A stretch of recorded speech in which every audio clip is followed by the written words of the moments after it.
Hello, this is Mark Holmes, Editorial Director of Via Satellite, and we're back for another of our Thursday morning conversations. And I'm delighted to have joining me today Todd Brown, who is the Director of Business Development at AvL Technologies.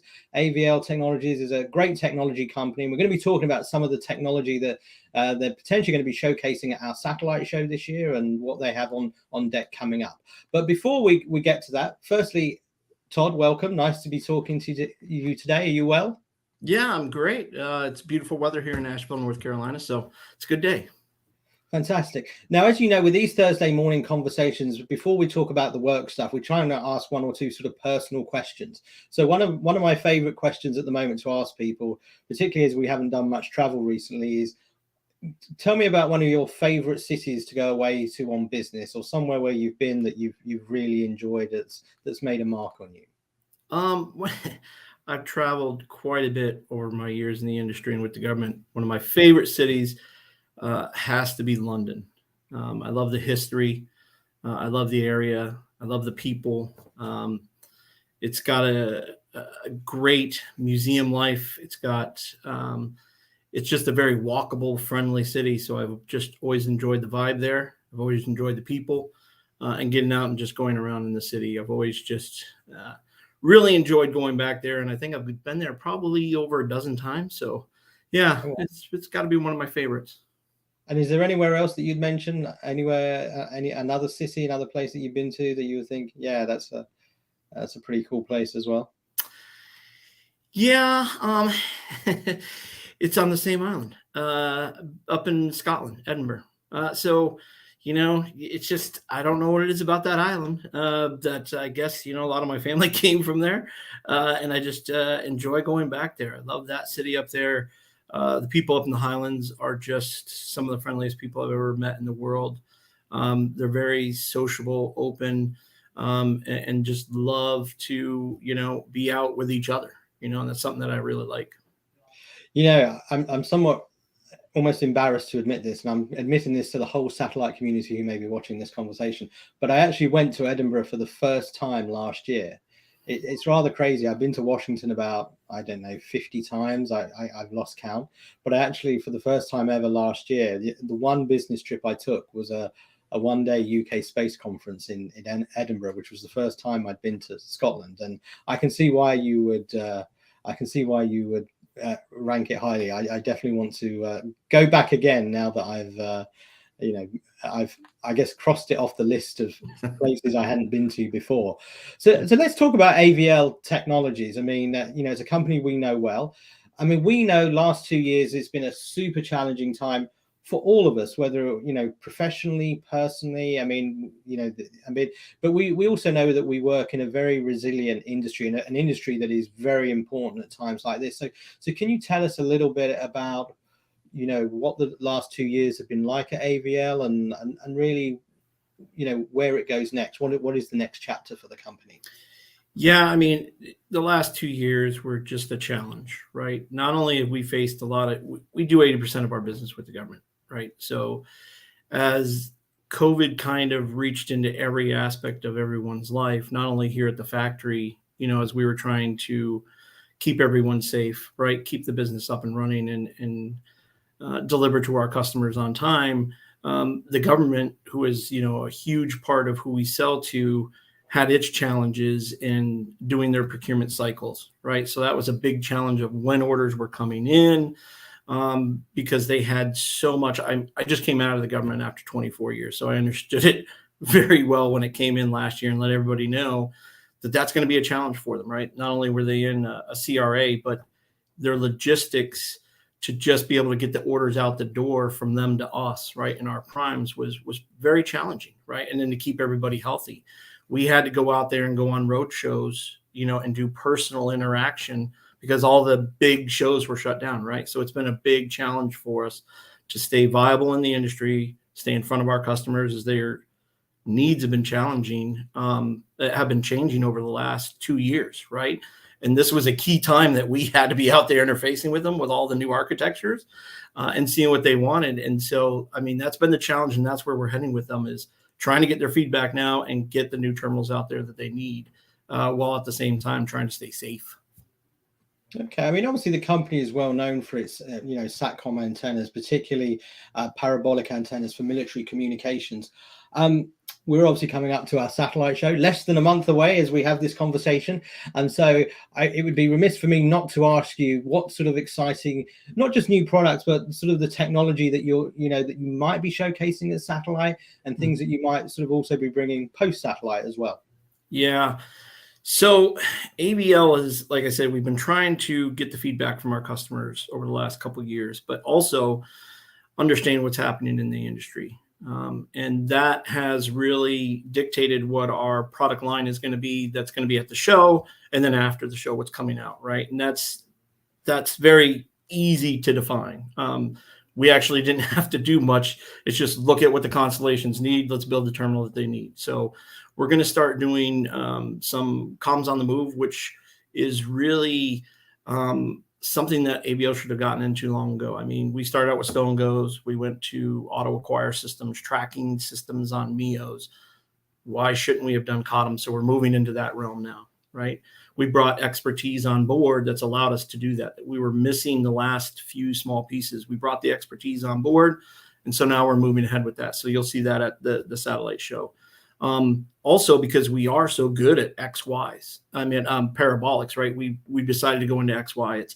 We make the dish. Let's make the positioner that can track on the MEOs, LEOs, and the GEOs that are out there, right? And so for us, it was just the next step, right? Add that capability into our profile and give that to our customers. And then, of course, and this is the future products that we'll be going into, is our ESA line. We've been working for a number of years now to try to get an electronically steered array that can work on these new constellations, especially the LEOs, where they'll be really needed in order to get the performance, tracking the various satellites, handovers, etc. So we'll continue to work on that avenue and that new terminal and get that out there probably after this satellite, more like the next satellite. But that also, all that, kind of goes into each terminal that we're doing, our COTM, our XYs for tracking. So it's all really along one developmental line, just different arrays that we'll be doing for our antennas. We'll talk a little bit about comms on the move a little bit, but you touched upon constellations, and it's almost impossible not to have a conversation now and not talk about these sort of new constellations. Have you been surprised, Todd, by sort of the pace of change we have in our industry? It seems to have happened. I know we've been talking about it for a long time, but it still seems to have happened remarkably quickly. Do you sort of sense that, feel that? What's your take on that? Yeah. When I worked for the government, this was my job, understanding this. And I always had to be amazed that, starting 25 years ago in the industry, the last 5 years have been an absolute rush of new technologies that have been either launched or will be launching like this year or in the following maybe year or two, and all these new constellations. It's almost like the computer industry and the servers and all the other electronics have caught up to our industry, right? That finally that technology is allowing for that massive leap forward. The iterative process has sped itself up in order to allow for this to happen in our industry. And the one key critical thing that I think that we realize at AvL is that the terminal is the foundation that will allow that to be either really done efficiently or not efficiently, right? If I don't make a good terminal that can do what the constellations need, constellations don't downlink, right? So we're very aware of it. And it's just been a crazy ride for something that used to take 20 years, right, to evolve even the slightest bit. And it's just strange for our industry to see it happen at the rate it's been going. But it had to with the technologies that advanced over the last 10, 15 years. It was our turn to start speeding up our technology roadmaps. Are sort of the customers more demanding now? I mean, we talk. I mean, it seems like there's a constellation being announced every 2 weeks, or someone's talking about a new constellation. It also feels like everybody is targeting government business as almost like a key foundation going forward as well. From a sort of an AvL and from an antenna, a terminal standpoint, has the expectations been ratcheted up in terms of what people are now expecting from the company? Absolutely. I would most closely associate this with the laptop, right? You know, we started out with computers that were the size of the room, kept on getting down until we got to the modern laptops. And I think that's what people are kind of looking like in their terminal, something that can be multi-purposed, works on everything, you know, is small, sleek, affordable. They can rotate it through every couple of years, which is a huge diversion from what we've seen in the past, where satellite terminals, I mean, you go to some of the teleports, they've been there for 30 years, right? It's not something that you iteratively like upgraded every few years and then made it small, compact, and affordable, right? Satellite terminals were not that way and are traditionally not that way, but I think that we're starting to see that from our customers more, right? Even especially from the DoD, they are stepping towards terminals that can go on any constellation, use any modem at any time, at high bandwidth, at a low cost, right? And so that's very different than what we've seen, and we're trying to match that requirement.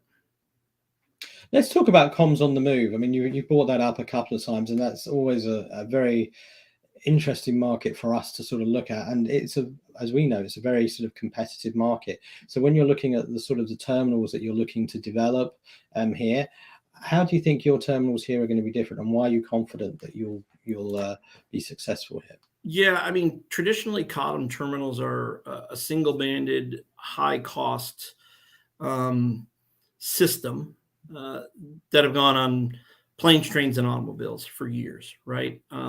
But we view, you know, the feedback, or listen to the feedback from our customers, and we're seeing that they need something, especially in the DoD, that is multi-banded, right? Which ours is able to do. We can swap the antenna panels out within our systems to be able to make it multi-banded.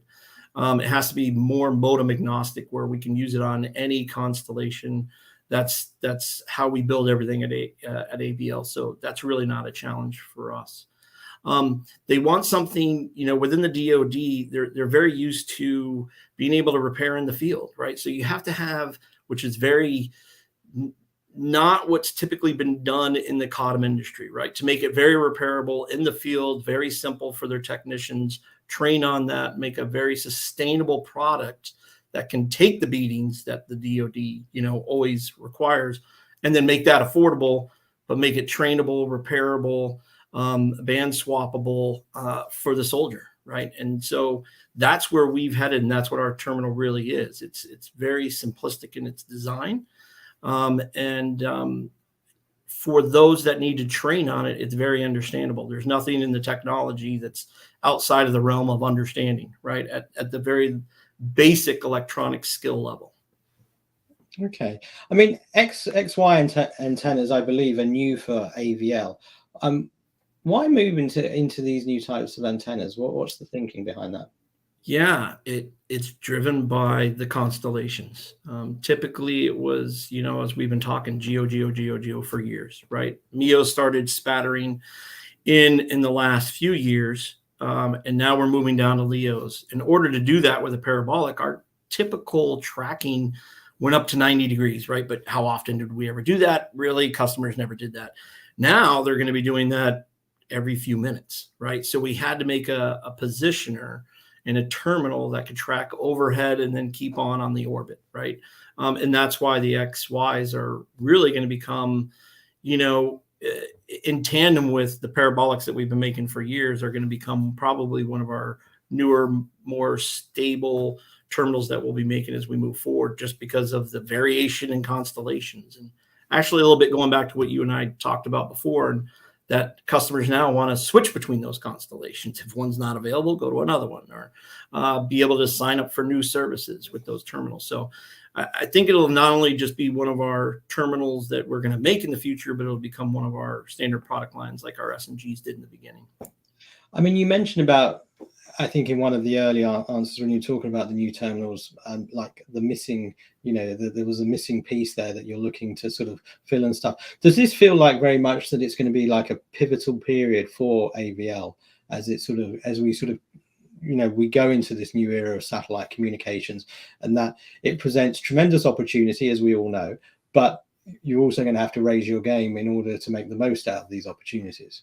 Yeah, I absolutely think this is a time of change for AvL.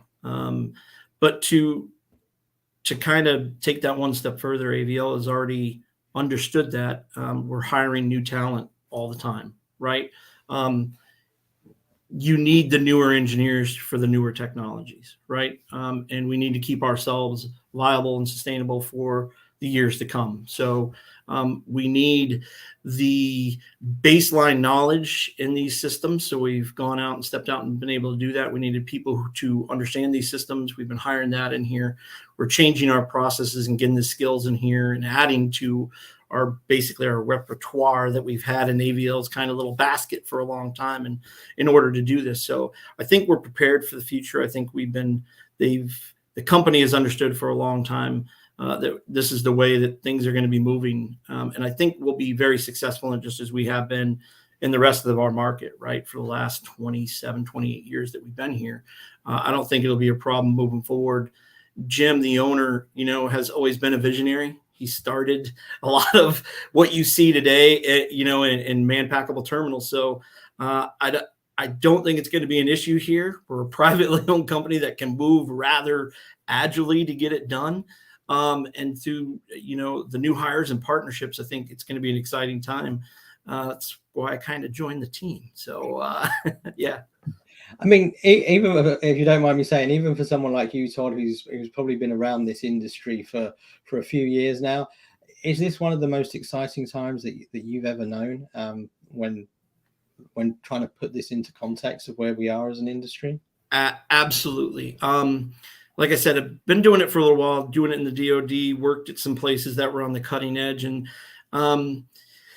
this is the most fun I've had in years. It was always, I don't know, kind of boring. You knew what you were going to do. You knew the terminal. Nowadays, every year you're doing something different. You got to stay on your toes. You got to keep moving forward. You got to keep on finding out what light bulb didn't work, right? You asked me in a questionnaire what was one of my favorite quotes. It's one of my favorite quotes. I learned 10,000 ways not to make a light bulb. And so it's finally coming to this industry, and it's just been a lot of fun. And I think it's going to be fun for the next 5, 10, 15 years because the turnover is so quick. So I'm enjoying it. And I think it'll be an interesting industry to be involved in for the next few years. It's interesting you say that, because when we write stories about antennas nowadays, they're some of our most popular stories now. And that wasn't necessarily always the case. And it gets back to the point that you were making, that there wasn't much change year on year between product cycles, product releases. But, we've noticed that, whether it's at the satellite show or whether it's pieces in via satellite, that there's a huge amount of interest in hearing from the likes of AvL about how the technology is going to progress and how quickly it will progress as well.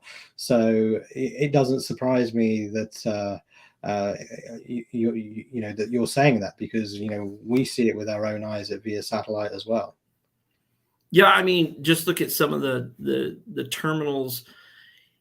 Face it, 5 years ago you wouldn't have seen terminals like you were saying being announced by SpaceX or whatever, and then just being in everybody's social media accounts. Oh, I got mine, I didn't do this, whatever. It's just never happened before, right? Our industry was kind of the boring thing that was always in the background. Yes, I didn't know how my TV came down, but I just know that my signal came down, right? I didn't understand the equipment. But what I'm hoping is, to be honest with you, is that it starts spurring some of the engineers to come back into the industry, right? Where we've lost engineers possibly to other industries, we can start to pull them back in, because it is exciting now, right? It is an innovative industry right now, and a really just dynamic time. Excellent. Now, with these Thursday morning conversations, we always like to end on one or two fun questions as well. So we started by asking you about favorite places you've been to on business. I want to get to movies, entertainment now, and tell us one or two of your favorite movies and why you like them. Of course, just because the way I grew up, John Wayne. I love The Quiet Man. I just thought I've always liked it, and I don't know why. I just always have. And then for the more action-packed side of me, And this, I'm going to go back again to Scotland was always Braveheart, right? So it's that whole, I guess I just have it hold, the British Isles theme this morning with those movies. But yeah. No, that's fantastic. Todd, it's been absolutely great today. Really enjoyed this. I just also want to wish you and AvL the best of luck over the course of this year. We sort of always appreciate working with you, and we know that you bring a lot of great technology and products to this market. So we know it's going to be a big year, and we wish you all the best. We look forward to seeing you at Satellite, and it's exciting, less than a month away. And thank you for your time. Thank you for talking so candidly about what AvL is going to be up to this year. And we wish you, your family, your colleagues, your friends, a safe, healthy, and prosperous 2022, and all the best. Thanks, Mark. We really appreciate it here for your time and getting out there to talk to everyone in the industry. Okay, thank you.